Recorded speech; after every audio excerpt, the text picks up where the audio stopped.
The arena was shaking before the first punch was even thrown. Fans from Puerto Rico and the United States roared like a storm, their flags creating a sea of color under the blazing lights. Felix Tito Trinidad walked out first, his face carved with the calm confidence of a man born for destruction. His music thundered through the arena as Puerto Rican fans screamed his name. He didn't smile. He didn't blink. He walked as if stepping into destiny. Moments later, Fernando Vargas emerged, youthful, intense, and burning with a fire that lit up the entire stadium. His jaw was tight, his eyes locked forward. He was a lion ready to break cages, ready to face the legend who had stopped men far bigger, far stronger, far older than anyone expected. The ring became a battlefield. When the bell rang, the energy shifted instantly. Round 2 opened like a thunderstorm.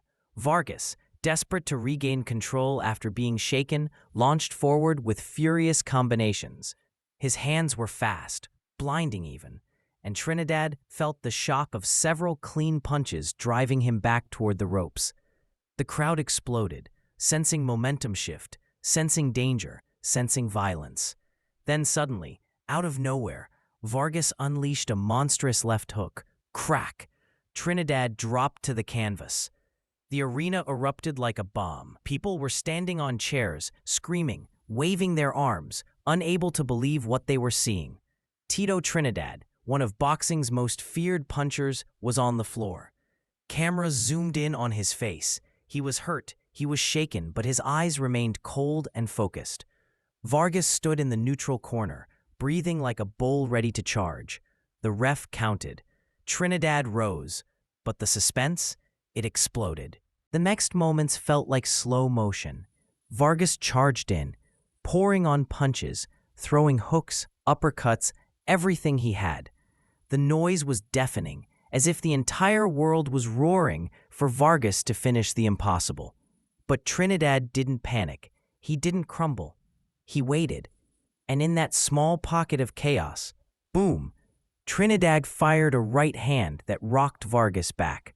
The crowd gasped. The tide had shifted again. The momentum kept swinging like a pendulum on fire, and no one knew what would happen next. And then, with seconds left in the round, Trinidad delivered a crushing left hook that sent Vargas crashing down. The arena was stunned into silence and then exploded again. 2 knockdowns in one round. 2 warriors, wounded but refusing to fall. Suspense had turned into fear, not for the fighters, but for their souls. This wasn't boxing anymore. This was survival. When round 3 began, both fighters had tasted the canvas. Both were bruised, both were bleeding, and both were refusing to back down. The arena felt cursed. Every punch landed with the sound of bones cracking against destiny. Vargas stepped forward, determined to prove that his heart was bigger than Trinidad's power. He jabbed violently, pushed Trinidad backward, and unleashed combinations that echoed like gunshots in the silent gaps of shock that filled the stadium. Trinidad responded with calm brutality. He picked his shots carefully, like a sniper waiting for perfect angles. Every jab he threw snapped Vargas's head back. Every right hand carried danger. The suspense kept tightening like a rope around the crowd's throat. Commentators whispered that this fight was becoming too violent, too dangerous, too unpredictable. Blood dripped from Vargas's mouth. Sweat poured from Trinidad's brow. But neither broke, neither slowed. Every exchange looked like the final blow, yet both remained standing through sheer will. In the middle of the round, Vargas landed a brutal body shot that made Trinidad grunt for the first time. The fans gasped. Vargas sensed weakness and attacked with everything he had, but Trinidad's counters were precise and deadly. Back and forth they went, warriors trapped in a cage of pain, surrounded by millions watching in disbelief. The round ended with both fighters throwing bombs after the bell. Unable to stop fighting, even for a moment, security stepped onto the ring apron. The crowd was out of control. This fight had become something else entirely, something primal, something unforgettable. something that made every person. By round 7, Vargas's face was swelling, his mouth bleeding, his legs slowing, but his spirit still unbroken. Trinidad saw the damage, sensed the moment, and began tightening the screws. He started walking Vargas down with a terrifying calmness, landing sharp jabs and brutal right hands that echoed through the arena. But Vargas refused to fold. He fought back with fury, fighting as if the world was trying to take something from him, and he refused to give it. Every exchange was violent. Every punch carried a story. Trinidad's punches were in the late moments of the round. Trinidad unleashed a monstrous combination, left hook, right hand, uppercut, that set Vargas stumbling backward into the ropes. Yet shockingly, he didn't fall. He refused. He clenched his teeth, steadied himself, and fired back with punches that had the crowd screaming with madness. The entire arena erupted into chaos. The commentators lost control. The cameras shook from the noise. It was no longer a boxing match. It was an explosion of willpower. These men weren't fighting for belts anymore. They were fighting for legacy, for pride, for something that lived deeper than words. And as the bell rang, ending the round, both fighters glared at each other like warriors who realized the final rounds would decide not just the fight, but their place in history. The final rounds were not boxing, they were survival. Vargas came out exhausted, beaten, but refusing to quit.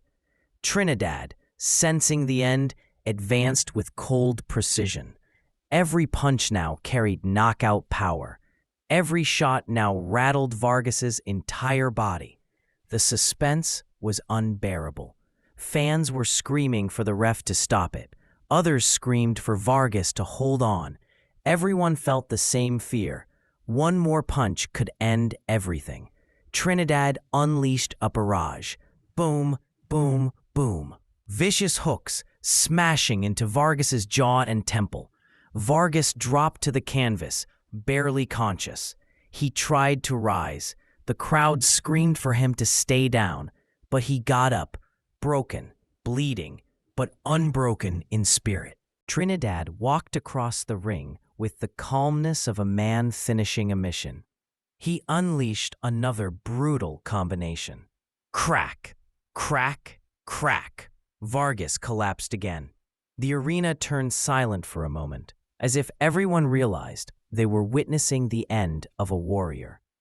Vargas rose again, somehow, against all logic, against all pain, against all odds. But Trinidad had crossed into another zone, cold, efficient, devastating. He fired one final savage combination, each punch landing with the weight of a hammer, and Vargas fell for the third and final time. The ref waved it off. It was over. Trinidad raised his hands. Vargas lay on the canvas, living proof of unimaginable courage. The crowd erupted in thunderous roars. The war was over, but the legend had just begun.